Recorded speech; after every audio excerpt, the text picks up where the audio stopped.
Shalom Pak Bambang, saya mau izin bertanya, apakah Trinitas artinya tiga Allah? Mohon pencerahannya. Terima kasih pertama Pak John dari Paroki Santo Ignatius. Mengapa Trinitas? Apakah itu bermakna Tuhan itu tiga? Ini memang kesalahpahaman yang sudah begitu begitu parah lah istilahnya itu. Maka sebetulnya untuk menembus itu ya dengan dialog. Salah satu yang Bapak sampaikan itu rumusan yang menurut saya cukup sederhana, meskipun tentu tidak berhenti sampai di situ, ya.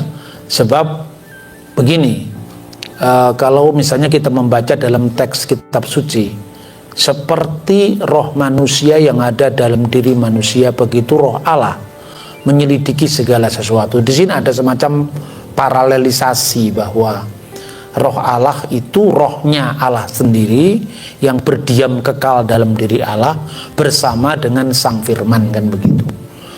Namun segala perumpamaan apapun tentang Tritunggal itu kan selalu mengandung keterbatasan. Karena kalau pribadi manusia itu kan terbatas. Jadi misalnya antara kita, ya wujud kita dengan roh kita, dengan pikiran kita kan tidak bisa berkomunikasi. Karena apa? Karena itulah manusia kesepian. Tapi antara Bapa, Putra dan Roh Kudus, Allah, firman-Nya dan rohnya itu bisa berkomunikasi. Itu yang namanya perikoresis, saling mendiami satu sama lain. Maka disitulah misteri itu mengungkapkan tentang keabadian Tuhan.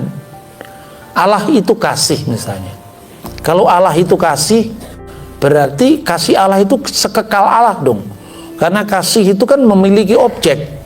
Harus ada objek. Ada yang masih, ada kasih, dan ada yang dikasih. Lah kalau kasih itu tidak kekal, berarti kasih Allah bertepuk sebelah tangan. Lah siapa yang dikasih Allah? Ya manusia, ya malaikat loh. Malaikatnya belum ada, manusianya belum ada, yang dikasih siapa? Yang dikasih ya Sang Firman. Lah itulah misteri Yohanes pasal 17 itu.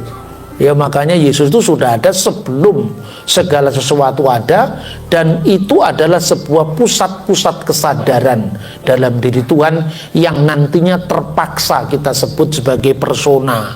Sekalipun kata person dalam bahasa Inggris itu kan sebetulnya sudah rusak itu. Ketika Sigmund Freud menemukan teori psikoanalisa itu kan akhirnya yang dulunya dimaknai sebagai pusat kesadaran secara metafisik, ya, metaphysical personality menjadi psychological personality. Nah, apa yang Bapak sampaikan itu paling tidak secara dasar ya seperti itu. Cuman kalau itu didiskusikan lebih lanjut, masih perlu diperdalam lagi bagaimana Bapa, Putra dan Roh Kudus itu dalam relasi kekal yang saling berkomunikasi, yang itu tidak bisa diterapkan untuk makhluk siapapun. Tuh. Terus yang kedua, tidak ada pikiran sebersit pun oleh para bapak gereja di awal yang mengatakan bahwa Tuhan itu tiga pribadi yang terpisah, itu tidak pernah ada. Itulah sebabnya ketika Tertullian terpaksa menggunakan terjemahan hipostasis dengan persona, tres personae itu, maka ditambahkan dengan diskresi non separati, distingsi non divisi. Agar apa?